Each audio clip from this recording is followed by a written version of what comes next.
And so MFAPA will bring us the latest as far as we're concerned, having some great conversations around the passing on of the former Vice President of our Republic, Papa Kwesi Miss Arthur. But again, also let us have your comments. Facebook, JoyNews on TV. We also have a Twitter handle, and so it makes the conversation broaden and greater for all of us. Now we'll have that live stream into the studio that pictures we're waiting for from MFA Powell. But in the meantime, Kojo, MFA is ready for us. MFA, good morning to you.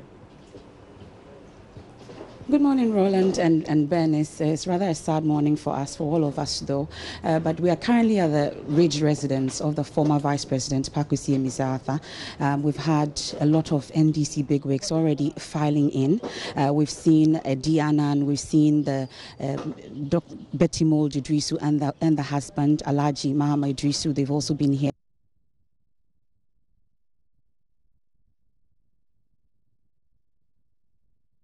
The former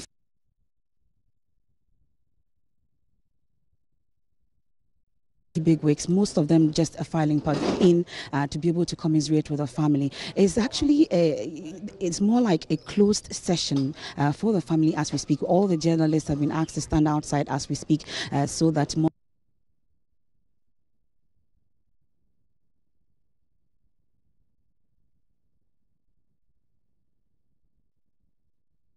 up to be able to receive all the dignitaries that are going to come in.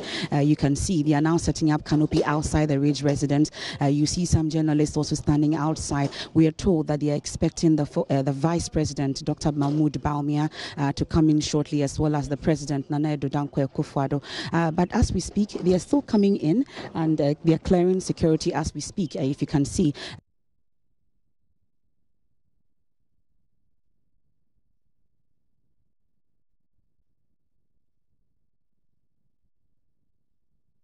all snippets in there, and it was just here that the statement that was just released, I'm sure you've read it, it was just typed in here as we were outside. So it looks like that's a shock to the family as well. Those who are coming in are not, they just don't know how to take the news. We spoke to Madame Betty Mold Idrisu a while ago, and for her this is a rather sad situation for her, considering that she has a personal relationship also, not just a working relationship, but a personal relationship also with Pakwesi Emefiele.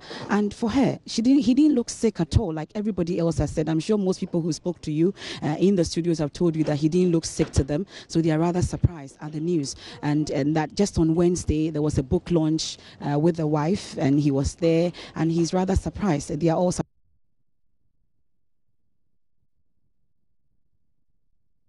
clearing the area for canopies and everything to be set up as we speak. That's the situation.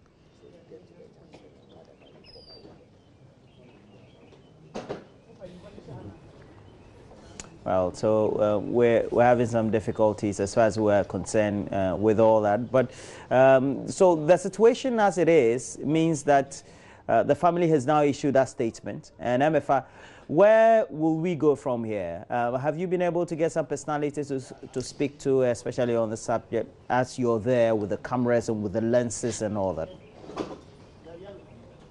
Okay, so his close aides, I'm sure if my cameraman could give you the shots, all of us are being cleared from here right now. But they are telling us that in their own time, they will let us know when to come in to be able to speak to us officially as a media. So anybody who speaks to you here is speaking to you unofficially. And like I said, the statement was actually drafted whilst we were here, because we're asking questions as to what is really happening. At the time, we wanted real confirmation from the family. And that was when they quickly put together the statement to let us know that indeed it is true. But as to whatever it is that will happen here officially from the family, but they're telling us that once they're able to set up and everything and soak in the news properly, they will let us know where we go from here. But as it stands now, that is the news that we all have, and that they should give the family some time to be able to soak the news in. But the close relatives and then, of course, the NDC bigwigs, they are all in there as we speak. But the media has been shut out completely from inside the family. So we are all outside the gate. My cameraman will give you the shot. You see that all the cameramen, all the journalists, we are just outside waiting to hear exactly what the way forward will be or what's next from here. We've been to the 37 military hospital where we had, where the incident actually occurred. The NDC national organizer, Kofi Adams, was able to speak to us, but will not confirm at the time, but stated that, of course, they've also heard the news. So we came in here, and then the statement was...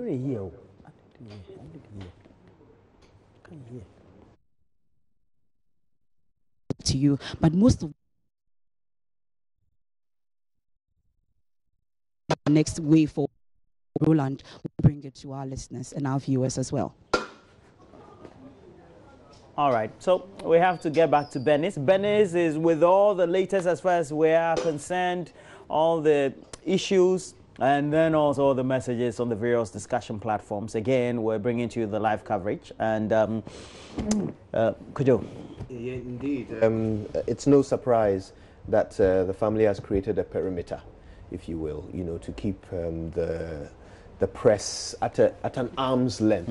You can imagine at this time, several family members are coming along. They don't want to be in the limelight. They don't want to be captured on a camera, and be broadcast across the nation. It's a time of grief for them. And so they would require a certain perimeter of privacy. But on the flip side, there will be politicians and public figures who are coming along who desire to be captured on the cameras, demonstrating their woe and grief in these sad moments. And so the media will still have a role to play. They'll still remain within the area and capture all of those who come in. And we're bound to be hearing a lot more from the prominent Ghanaians who will seek to participate in the mourning as it begins this morning. But it's a shocking news. Yeah, and we don't yet have enough detail to draw conclusions. But that of itself is a worry, because so we don't know, obviously we don't know what caused this. We know he collapsed while in the gym. So naturally people are going to start asking questions about exercising and whether there are any risks to it. Already people have started asking, hey, maybe I go jogging in the morning, should I be worried? And then of course the question of how the emergency services may or may not have responded to this. If you go to the gym in other parts of the world, every gym attendant has had first aid training. Is that the case at the Air Force gym? Was some first aid given? Do we even know what caused the collapse? So questions are piling up, questions upon questions. And that's what happens when you lose an impactful personality. Everybody wants it to make sense. We want to understand. We want to have some logical explanation for this loss. And I'm hoping that comes to us. And especially in our part of the world, we try to also ascribe reasons why, beyond the ordinary imagination, for which this demise or perhaps a death or some bad news may have occurred. Yeah. But we should also put it into perspective that we've even had, maybe sporadically or sparingly, even sports personalities on the field of training who have also passed on. Yeah. But it's brought to the fore, just like you mentioned, the conversation around how we have to often check how well or in what state our heart is and in what condition. That is assuming this was something to do with his heart, because we still don't know. Yeah. But one thing is that he obviously suffered a medical emergency, which led to his being carried to... There was some dysfunction somewhere of the body, as far as that's... So again, the question is, when you go to the gym to register as a member, do you even have the presence of mind to ask how many first aid trained people do you employ? What level of training do they have? What situations can they deal with? How far away are you from the nearest? I wonder if these things even occur to us when we are registered. Of course, it does not. But this is a tragedy which is going to spark conversation that I am hoping will bring up some of these issues. I think when bad things happen to us, we must find a way of being better for it. Yeah, true. Even also sent my mind wandering on the road that I jog usually on weekends, etc. Whether it was important for me to do it at all. How often should I do it? Roland, you are built like an ox. I'm sure you can jog to Mankisom and back every day. Not necessarily. It's just that, you know, periodically you tend to do it and you're thinking that as a regular routine that is undertaken, in what way should you do it? Beyond the precinct of your home, do you need some medical advice and assistance in trying to do some of the things that we do? I just read on Facebook, a friend of mine just said, let me keep my pot belly like that. And you know, some of those comments. But health is always important. But it's a sad event, and we know that we're not going to be the better for it. Not in the state in which we want somebody to be with us, but we'll try as much as possible. But we know that we have some of our correspondents at some of the venues also. That's good. And we have Joseph Opoku-Gakpo at the 37th Military Hospital, Kojo. Yes, let's find out what Joseph has picked up so far. Good morning, Joseph. What have you learned? So we gather that earlier this morning, the former vice president was brought here after he collapsed while he was at the Air Force base at Summer Camp, the gym where he was training. In fact, I've been to the gym itself, the Air Force base area where he was doing the training. The folks there are very tight-lipped, not wanting to put out any information on what exactly may have happened, but then except to make the point that this morning, after the incident happened, they tried resuscitating him there, and then they realized that the 37 military hospital itself is just a few minutes away. So then they moved him all the way to the 37 military hospital here, and that's where the sad incident apparently occurred. I gather from the officials here at the 37 military hospital that they're describing this as a coroner case, a case in which he was brought in less than 24 hours before then he passed on. So what that means is that they would have to do their own investigations and come to a certain conclusion on it before then they will allow other processes to continue. I am told, visiting the gym, I'm told that a few hours after the incident happened, some of the family members, including the brother, Jabesh and Mr. Asa, were there in order to ascertain what exactly may have happened for themselves. And again, I gather that the brother has been here at the 37 military hospital, although I'm yet to personally cite him, all as part of attempts to get to the bottom of the matter and to put in place the necessary measures and preparations. I gather again that some other NDC officials, including Kofi Adams, has also been here earlier in the morning, all looking into this particular case and trying to get some additional details. The Vice President was doing. He suffered this medical emergency. Was he exercising?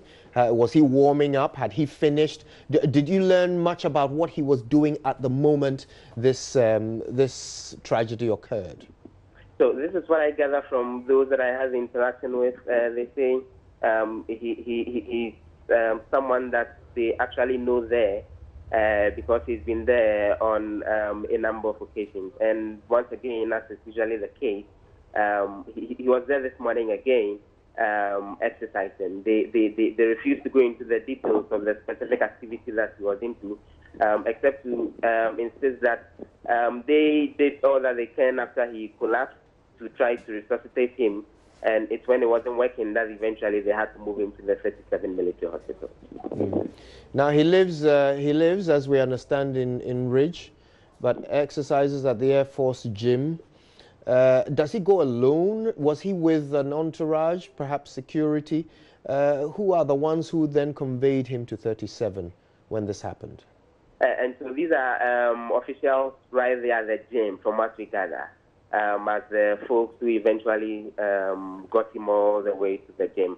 And they indicate, from what I gather, from the officials of the gym that they have their own processes when it comes to doing the necessary monitoring and helping ensure that those who come to the gym are in good shape. And it's when they realized that following the collapse, there was virtually a situation that was getting out of hand. And then they decided to actually rush him to the 37 military hospital. It was difficult getting details on what the entourage may have been, but then yes, eventually they got him here from what we gather. Did the hospital declare him dead on arrival, or did they attempt to resuscitate him when he arrived? So they say that from my source here at the hospital, the attempt to resuscitate him was ongoing even before he was transported all the way here to the 37 military hospital. They refused to give additional details except to say that once it's become what they call a coroner's case, they would have to look into it a lot more in order to be able to give out a lot more details. But they say, and I'm quoting the source, that the resuscitation process was ongoing at the time they brought him here, and they continued with that resuscitation process when he was brought here to the 37 military hospital. Right. Until eventually they found out that he had actually passed on. Yeah. And towards the coroner's case now, then additional investigations would go on into how it all happened. Well, I guess that tells us he was not dead on arrival, or not declared dead on arrival, and there was an attempt to resuscitate. It's such a sad situation. And they make the point that it definitely something that happened less than even 24 hours after he was brought to the hospital as well. So yes, they give that indication that with the resuscitation, although it was ongoing, there was some effort when he was brought here to actually continue the resuscitation process. Yes. And it's now that they are looking into the additional details of what may have caused. Do we have a lot of people gathering, trying to find out what's going on? What I can tell you, I'm right in front of the area which is the morgue here at the 37 military hospital. The number of security officials, both in particularly in uniform, they are the military uniform and also the Navy's light blue uniform, standing around the morgue area, or comparing what I've seen during previous visits here and what I see right in front of the morgue area. Looks like the numbers are a little on the high. So right on the street in front of the morgue, you find the number of personnel lined up there.